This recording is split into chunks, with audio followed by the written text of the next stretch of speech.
Pasión sin motivo. Entender la totalidad de la vida. Me pregunto por qué carezco de pasión.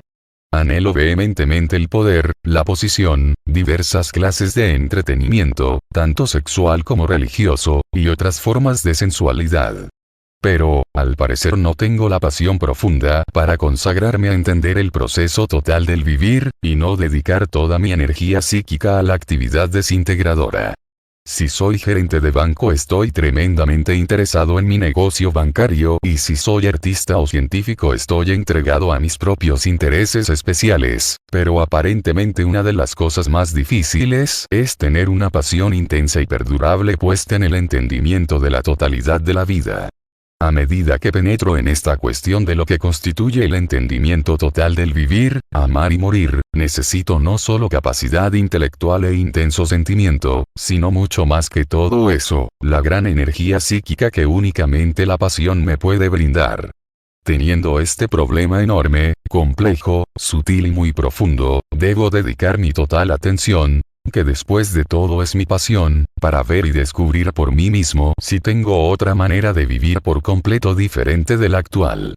Para entender esto tengo que adentrarme en varias cuestiones, inquirir en el proceso de mi conciencia, examinar tanto las capas superficiales como las profundas de mi propia mente, y observar también la naturaleza del orden, no solo del externo, del social, sino también de mi orden interno.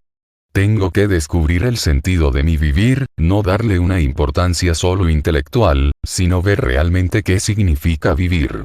Asimismo, tengo que examinar la cuestión de lo que es el amor y qué significa. Todo esto debo explorarlo en mi consciente y en los profundos y ocultos rincones de mi propia psiquis. Tengo que preguntarme qué es orden, qué significa realmente vivir, y si puedo vivir una vida de completo y total afecto, compasión, ternura y amor. También tengo que descubrir por mí mismo el significado de esta cosa extraordinaria que llamo muerte. Estos no son fragmentos, sino el movimiento completo, la totalidad de mi vida. No puedo entender esto si lo divido en vivir, amar y morir, porque todo es un solo movimiento.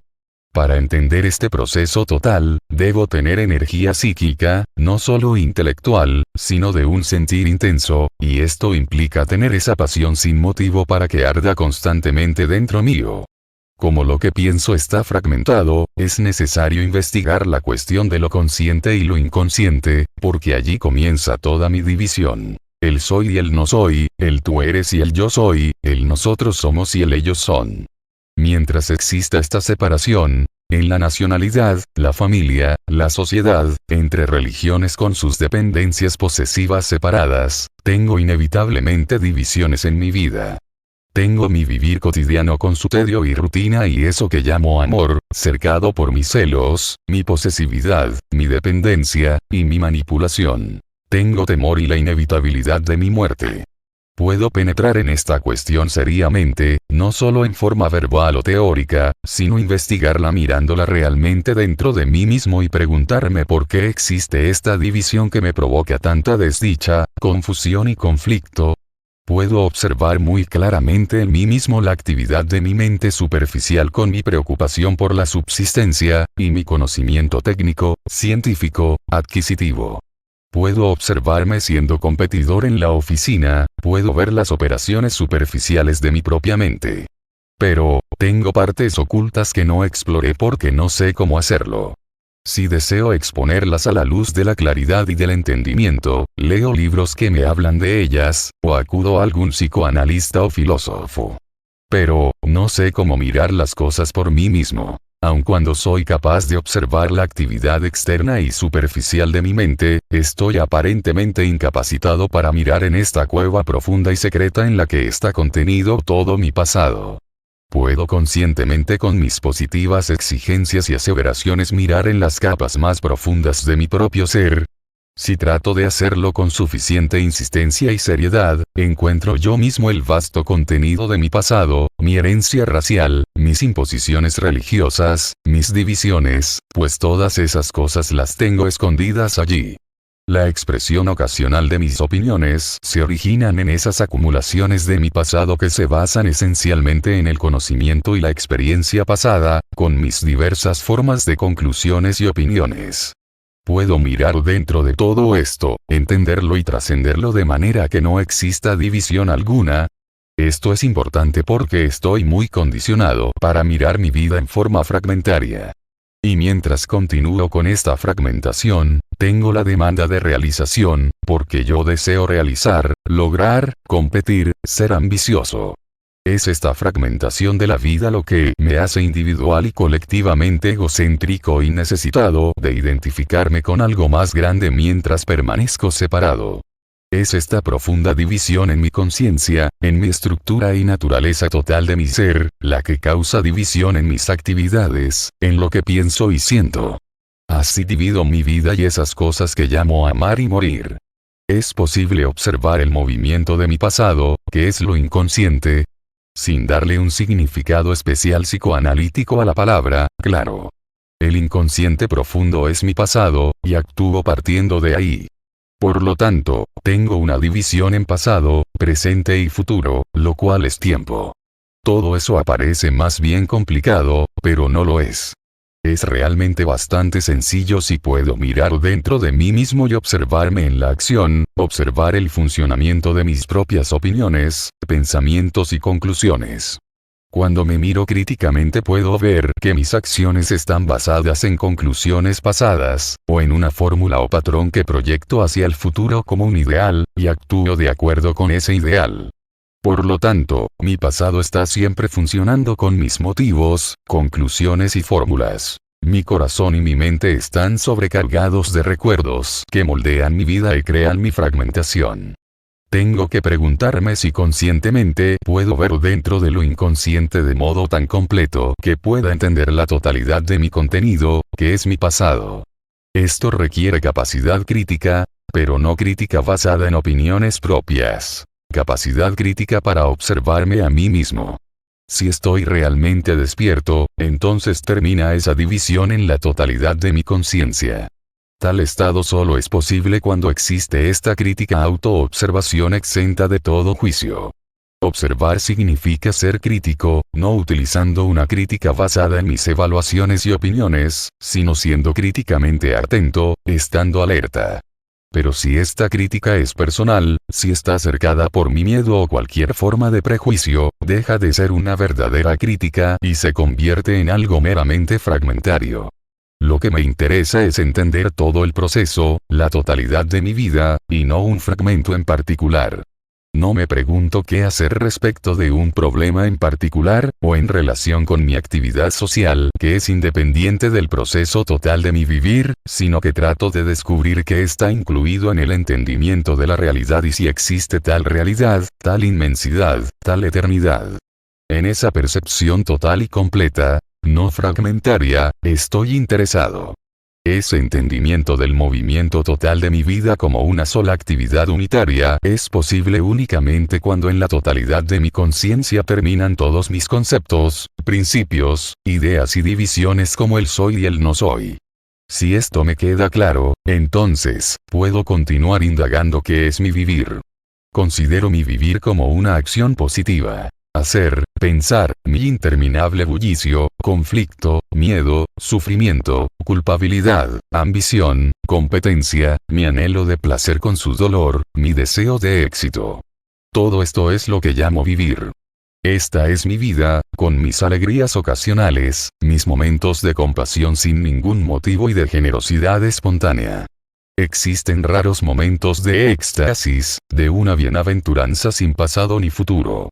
Pero, ir a la oficina, mi ira, mi odio, mi desprecio, mi enemistad, es lo que llamo mi vivir cotidiano, y considero eso como extraordinariamente positivo.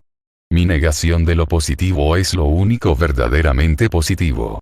Negar ese llamado vivir, que es feo, aislante, temeroso, brutal y violento, sin conocer lo otro, es la acción más positiva. Sé que negar del todo la moralidad convencional es ser altamente moral, porque lo que llamo moral social, la moral de la respetabilidad, es totalmente inmoral. Soy competidor, codicioso, envidioso, y hago lo que me place. sé cómo me comporto. Llamo a eso moralidad social. Pero mi vida, todas mis actitudes, la estructura jerárquica de las organizaciones religiosas y de mis creencias, es inmoral. Negar esto no es reaccionar, porque la reacción constituye otra forma de disentir mediante mi propia resistencia. Pero, cuando niego porque entiendo, existe la más alta forma de moralidad.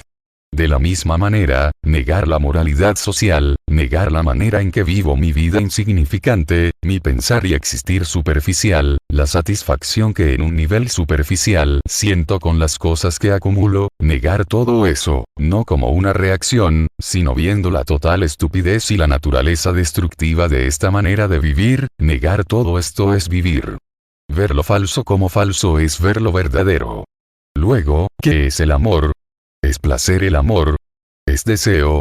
¿Es el amor apego, dependencia, la posesión de la persona a la que amo y domino?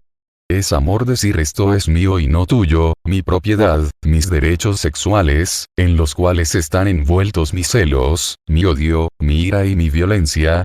Y además, divido el amor en sagrado y profano como parte de mi condicionamiento religioso. ¿Es todo esto amor? ¿Puedo amar y ser ambicioso? ¿Puedo amar a mi pareja cuando soy ambicioso? ¿Puedo tener amor cuando tengo competencia y afán de éxito? Negar todo eso, no solo intelectual o verbalmente, sino extirparlo de mi propio ser, de manera que nunca vuelva a experimentar celos, envidia, rivalidad o ambición, negar todo eso, sin duda es amor. Ambas maneras de actuar no pueden ir juntas jamás. Si soy celoso soy dominante, no sé lo que significa el amor. Puedo hablar de amor, puedo dormir junto a otra persona, poseernos mutuamente, depender recíprocamente para mi comodidad, seguridad, o por miedo a la soledad, pero sin duda alguna, nada de eso es amor. Si cuando digo que amo a mis hijos, los amo de verdad, no tengo conflicto, ni divisiones, ni estas separaciones. Lo que llamo amor es tortura, desesperación, un sentimiento de culpabilidad. Este amor generalmente lo identifico con mi placer sexual. No es que sea puritano o mojigato. No digo que no debe existir el placer. Cuando miro una nube o el cielo, o un rostro hermoso, en ello tengo deleite. Cuando miro una flor, su belleza está allí, no niego la belleza. La belleza no es el placer de lo que pienso, pero es lo que yo pienso lo que da placer a la belleza. De la misma manera, cuando amo y tengo sexo, lo que pienso le da continuidad al placer a través de la imagen de lo que he experimentado y de lo que he de repetir mañana. En esta repetición tengo un placer que no es belleza. La belleza, la ternura y el sentido total del amor no excluyen el sexo. Pero, el sexo se vuelve extraordinariamente importante. Es el único escape y la única libertad que tengo ahora. En todo lo demás soy atropellado, amedrentado, profanado intelectual y sentimentalmente. Y en toda forma soy un esclavo, estoy destruido, y me siento libre solo durante mi experiencia sexual. En esa libertad disfruto de cierto deleite y quiero repetirlo. Al ver todo esto, ¿dónde está el amor? Solo con una mente y un corazón plenos de amor, puedo percibir el movimiento total de mi vida. Entonces, cualquier cosa que haga, si poseo ese amor soy moral, bueno, y lo que hago es bello. Y cómo interviene el orden en todo esto, sabiendo cómo sé que mi vida es tan confusa y tan desordenada. Quiero orden, no solo en mi casa, teniendo las cosas en el lugar adecuado, sino que también deseo orden en lo externo, en la sociedad, donde existe tan inmensa injusticia social. Asimismo deseo orden interno. Y debo tener orden profundo, matemático. Y es este un orden que pueda ser producido conforme a un patrón que considero ordenador. Entonces, estoy comparando el patrón con el hecho y tengo conflicto. No es desorden este mismo conflicto. Por lo tanto, no es una cualidad. Cuando lucho por ser virtuoso, moral, ético, genero resistencia, y en ese mismo conflicto tengo desorden. De manera que la cualidad es la propia esencia del orden, aun cuando no me guste utilizar esta palabra. Esa cualidad no nace del conflicto de lo que pienso, sino que surge solo cuando veo el desorden críticamente con una inteligencia despierta y entendiéndome a mí mismo. Entonces, tengo orden completo en su más alta expresión, lo cual es una cualidad. Y eso es posible solo cuando tengo amor. Está luego la cuestión de mi muerte, que aparto de mí cuidadosamente, como algo que me va a ocurrir en el futuro, un futuro dentro de 50 años o mañana. Temo morir, llegar físicamente a mi final y separarme de las cosas que poseo, por las que trabajo, las que experimento. Mi pareja, mi casa, mis muebles, mi pequeño jardín, mis libros, mis poemas escritos o los que espero escribir. Y temo abandonar todo eso porque yo soy los muebles, la pintura que poseo. Cuando sé tocar el saxo, soy ese saxo. Esto es así porque me identifico con esas cosas, soy todo eso y nada más. Puedo mirar todo esto. Soy la casa, con sus persianas, el dormitorio, los muebles que poseo y que he pulido cuidadosamente por años. Esto es lo que soy. Si elimino todo eso, no soy nada. De eso tengo miedo, de no ser nada. Si paso 40 años yendo a la oficina y, cuando dejo de hacerlo, sufro un ataque al corazón y muero, significa que soy la oficina, los archivos, el gerente, el empleado, o lo que sea el puesto que ocupo. Soy eso y nada más. Y tengo muchas ideas acerca de Dios, de la bondad, de la verdad, de lo que debe ser la sociedad. Eso es todo. En ello tengo sufrimiento. Me entristece profundamente llegar a darme cuenta de que soy eso, pero el sufrimiento mayor es que no me doy cuenta. Ver esto y descubrir su significado es morir. La muerte es inevitable, y todos los organismos tienen que morir. Pero, temo abandonar mi pasado. Soy mi pasado, soy el tiempo, mi dolor y mi desesperación, con una percepción ocasional de belleza, un florecimiento de bondad o de ternura como algo pasajero, no perdurable. Y como tengo miedo a mi muerte, digo, ¿volveré a vivir? Lo cual implica continuar mi lucha, mi conflicto, mi desdicha, mi posesión de cosas, mi experiencia acumulada. Entonces, creo en la reencarnación. Deseo ver reencarnar aquello que soy, pero soy toda esta confusión, este desorden, este enredo. La reencarnación implica también que vuelvo a nacer en otra vida. Por lo tanto, importa lo que haga hoy, y no cómo voy a vivir cuando renazca en mi próxima vida, si es que existe tal cosa. Si voy a nacer de nuevo, lo que importa es cómo vivo hoy, porque mi hoy es lo que va a sembrar la semilla de la belleza o la semilla de mi dolor.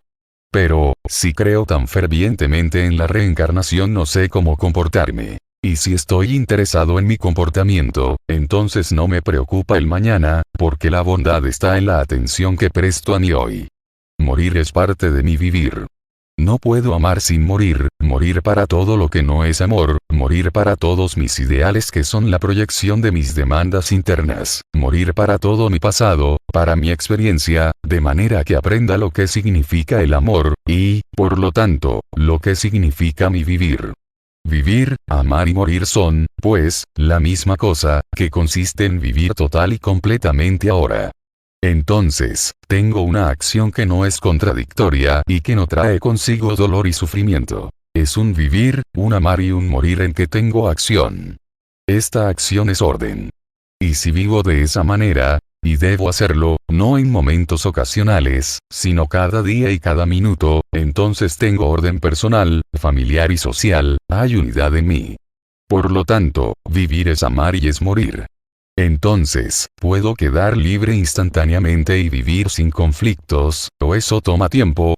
Puedo vivir inmediatamente sin mi pasado, o toma tiempo deshacerme de mi pasado. Si toma tiempo, ¿me impide esto vivir en lo inmediato?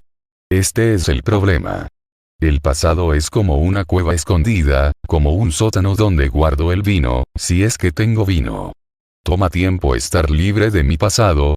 ¿Qué está envuelto en el hecho de tomar tiempo? ¿Qué es a lo que estoy acostumbrado? Me digo a mí mismo, me tomo un tiempo. La cualidad es una cosa que debo adquirir, que debo practicar día tras día. Me deshago de mi odio, de mi violencia, gradualmente, poco a poco. A esto es a lo que estoy acostumbrado, este es mi condicionamiento. Así es que me pregunto si es posible deshacerme de mi pasado gradualmente, lo cual implica tiempo. Esto es, siendo violento, digo, gradualmente me libero de esto. ¿Qué quiere decir gradualmente, paso a paso? Significa que entre tanto sigo siendo violento. La idea de deshacerme gradualmente de mi violencia es una forma de hipocresía. Es obvio que si soy violento no puedo dejar de serlo gradualmente, sino que tengo que terminar con ello de inmediato. ¿Puedo ponerle fin a mis cosas psicológicas inmediatamente? No puedo hacerlo si acepto la idea de liberarme gradualmente de mi pasado. Pero, lo que me importa es ver el hecho tal y como es ahora, sin distorsión alguna. Si soy celoso y envidioso, debo verlo completamente mediante mi observación total, y no parcial. Observo mis celos, porque soy celoso. Porque estoy solo, la persona de la cual dependo me abandonó y súbitamente me enfrento a mi vacuidad, a mi aislamiento, y como estoy temeroso de todo eso, dependo de otro. Y si el otro me abandona, siento ira, celos. El hecho es que estoy triste, necesito compañía, necesito a alguien que cocine para mí, que me consuele, que me proporcione placer sexual, etc. Y todo ello se debe a que básicamente estoy solo. Por eso soy celoso. ¿Puedo entender esta soledad en el acto? Puedo entenderla solo si la observo, si no huyo, si puedo observarla críticamente, con inteligencia despierta, sin buscar excusas, sin tratar de llenar el vacío o de encontrar una nueva compañía a fin de observar esto, debo tener libertad, y cuando tengo libertad para mirarme, estoy libre de mis celos. De manera que la percepción, la total observación de mis celos y la liberación de ellos no dependen del tiempo, sino de prestarle mi atención completa, de darme cuenta con objetividad crítica, observando sin elección alguna, instantáneamente, todas las cosas según surgen. Entonces estoy liberado, no en el futuro, sino ahora, de aquello que llamo celos. Esto lo aplico igualmente a mi violencia, a mi ira y a cualquier otro hábito, sea el de fumar, el de ingerir bebidas o a mis hábitos sexuales. Si los observo con mucha atención, en su totalidad, con mi mente y corazón, me doy cuenta inteligentemente de mi contenido total. Entonces tengo libertad, soy libre. Una vez que este estado de atención, de percepción alerta está funcionando, cualquier cosa que surge entonces, ira, celos, violencia, brutalidad, ambigüedades, enemistad, puedo observarle instantáneamente, completamente. En eso tengo libertad, y la cosa que está allí deja de estar. De modo que no puedo eliminar mi pasado a través del tiempo. El tiempo no es el camino a mi libertad. ¿No es esta idea de lo gradual una forma de indolencia, de incapacidad para enfrentar mi pasado instantáneamente en el momento que surge? Cuando tengo esa prodigiosa capacidad para observarlo claramente según surge y lo observo con toda mi mente, con todo mi corazón, entonces mi pasado termina. Por lo tanto, el tiempo y lo que pienso no le ponen fin a mi pasado, porque el tiempo y lo que pienso son mi pasado. Lo que pienso es un movimiento de mi mente. La percepción alerta es función de una mente quieta. Lo que pienso es la respuesta de mi memoria, como si se tratara de una computadora que alimento con toda clase de información. Y cuando pido la respuesta, lo que tengo almacenado en la computadora responde. En esta misma forma mi mente, mi cerebro que es el almacén de mi pasado, que es mi memoria, cuando es requerido responde con lo que pienso de acuerdo con mi conocimiento, experiencia, condicionamiento, etc. Por lo tanto, lo que pienso es el movimiento, o más bien parte del movimiento, de mi mente y de mi cerebro. Puedo observar cualquier cosa, un árbol, mi pareja, mi vecino, el político, el sacerdote, un bello rostro, sin ningún movimiento de mi mente. Las imágenes de mi pareja, de mi vecino, mi conocimiento de la nube o del placer, todo eso se interpone. Cuando interpongo alguna imagen, en forma sutil u obvia, entonces no tengo observación, no me doy cuenta total y realmente. Estoy solo parcialmente alerta. Para observar con claridad no puedo interponer imagen alguna entre el que observa y la cosa que observo. Cuando miro un árbol, puedo hacerlo sin el conocimiento de términos botánicos, o del conocimiento de placer o deseo que tenga acerca de él. Puedo mirarlo tan completamente que el espacio entre el que observa y la cosa que observo desaparezca. Eso no quiere decir que me vuelva el árbol. Pero, cuando ese espacio desaparece, termina el que observa y queda únicamente la cosa que observo. En esa observación tengo percepción, veo la cosa con vitalidad extraordinaria. Su color, su forma, la belleza de la hoja o del tronco. Cuando no existe el centro del que observa, me encuentro en íntimo contacto con aquello que observo. Existe el movimiento de lo que pienso, que es parte de mi cerebro y de mi mente, cuando tengo un reto que debo contestar con lo que pienso. Pero, para descubrir algo nuevo, algo que nunca he visto antes, debo tener esta atención intensa sin movimiento alguno. Esto no es algo misterioso o oculto que tenga que practicar por años y años. Eso es pura tontería. Ello se produce cuando, entre dos pensamientos, yo estoy observando. ¿Cómo descubre el hombre la propulsión a chorro? ¿Cómo ocurrió? Él conoce todo lo que tiene que conocer acerca del motor de combustión y busca algún otro método. Para mirar tengo que estar silencioso. Si llevo conmigo todo el conocimiento de mi motor a combustión, encuentro únicamente lo que ya conozco.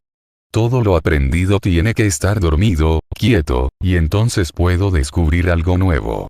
De la misma manera, para ver a mi pareja, el árbol, mi vecino, la total estructura social que es desorden, tengo que encontrar silenciosamente una manera nueva de mirar y, por lo tanto, una manera nueva de vivir y de actuar. ¿Cómo encuentro el poder de vivir sin teorías ni ideales? ¿O, cómo tengo el poder de vivir con teorías e ideales? ¿Cómo tengo esa energía psíquica extraordinaria para vivir con fórmulas, ideales y teorías? Vivo con esas fórmulas, ¿cómo tengo la energía psíquica? Esa energía psíquica la estoy disipando en el conflicto. Lo ideal está allá y yo estoy aquí y trato de vivir de acuerdo con aquello. Tengo, por lo tanto, una división, un conflicto, que es un desperdicio de energía psíquica. Así, cuando veo el desperdicio de energía psíquica, cuando veo lo absurdo de tener ideales, fórmulas, conceptos, y los conflictos constantes que todos ellos me causan, entonces tengo la energía psíquica para vivir sin eso. Entonces tengo energía psíquica en abundancia porque no tengo desgaste en absoluto a través del conflicto. Pero temo vivir de esta manera debido a mi condicionamiento, y acepto esta estructura de fórmulas e ideales como otros lo hacen. Vivo con todo ello y acepto el conflicto como un modo de vida. Cuando veo todo eso, no de manera verbal, teórica, ni intelectual, sino que me doy cuenta con todo mi ser de lo absurdo que es vivir así, entonces tengo la abundancia de energía psíquica que surge cuando no tengo conflicto alguno. Entonces, existe el hecho y nada más. Existe el hecho de que soy codicioso, y no el ideal de que no debo ser codicioso. Eso es un desperdicio de energía psíquica. Está únicamente el hecho de que soy codicioso, posesivo y dominante. Ese es el único hecho, y cuando presto mi total atención a este hecho, entonces tengo la energía psíquica para disiparlo y, por lo tanto, para vivir libremente, sin ideal alguno, sin principio alguno, y sin creencia alguna. Y esto es amar y morir para todas las cosas del pasado. Gabriel Sanueza Artero. Psicoterapeuta. Psicólogo social.